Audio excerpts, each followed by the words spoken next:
Et as-sabr, c'est la patience. Et la patience, elle est de deux types. As-sabru ala aqdarillah. Le fait de patienter sur ce qu'Allah subhanahu wa ta'ala a décrété comme difficulté. Et la deuxième catégorie, c'est le fait de patienter sur les obligations et les interdits, les ahkam. Patienter sur ce qu'Allah subhanahu wa ta'ala a décrété, comment ça a lieu ce tawasi, en rappelant à ton frère qui est croyant et qui croit justement au qadar. Et que ce qui t'arrive comme difficulté, comme tristesse, comme angoisse, comme maladie, que c'était prévu. Et que tu ne pouvais pas le fuir. Et que tu ne pourras pas fuir sauf si Allah subhanahu wa ta'ala l'a décrété. Et que tout ça n'a pas été écrit avant que tu naisses, ni même avant la création des cieux et de la terre, mais plutôt 50 000 ans avant la création des cieux et de la terre. Tu lui rappelles à ton frère que tout le monde est touché par les difficultés. Tout le monde. Allah subhanahu wa ta'ala a fait de cette vie une vie de difficultés. Et on sera nécessairement touché par ces choses-là. On sera nécessairement touché par des maladies, des angoisses, des problèmes familiaux, des problèmes d'héritage, des conflits. Que ça. Ce n'est que ça. Il n'y a pas une personne qui ne rencontre pas ces problèmes-là. Mais le croyant sait que tout ce qu'il a eu comme problème, et permettez-moi de le dire même si ce n'est pas correct, c'est moins pire que ce qui aurait pu avoir lieu. Il y a cette parole qui est connue parmi les paroles des salafs. Ils disent, si jamais on connaissait le qadar, le destin, on verrait le détail du destin, alors celui qui a vécu ça, il louerait celui qui a préparé ce destin. C'est le sens du verset, وَعَسَىٰ أَن تَكْرَهُ شَيْئًا وَهُوَ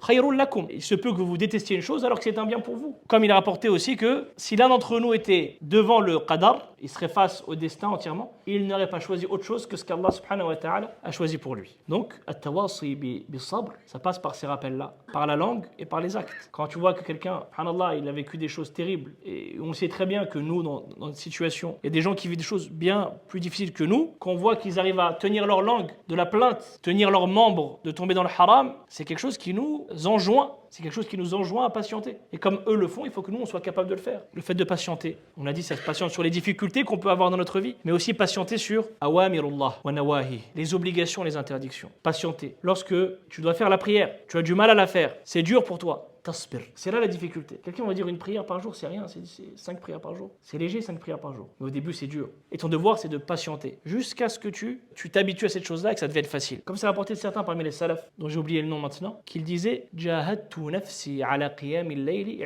20 sana. J'ai combattu ma personne pendant 20 ans pour qiyam al-layl. Fartahtu 20 sana. Dans une autre version, fataladhathtu 20 sana. Je me suis combattu pendant 20 ans sur qiyam al-layl et pendant 20 ans, j'ai trouvé du plaisir. Ça veut dire qu'il lui a fallu 20 ans avant d'arriver à cette chose-là de s'habituer à faire qiyam al-layl et que son corps s'y habitue et accepte. Et donc, as-sabr ala al-awamir wa nawahi, c'est ça. Tu as du mal à faire ta prière. Isbir, fais les efforts. Tu n'auras probablement pas la même récompense que celui pour qui c'est facile. C'est difficile pour toi de délaisser cette chose qui est haram. C'est difficile pour toi de tenir ta langue quand tu es énervé. Isbir, tiens ta langue. C'est ce qui est voulu par at-tawasi bis-sabr.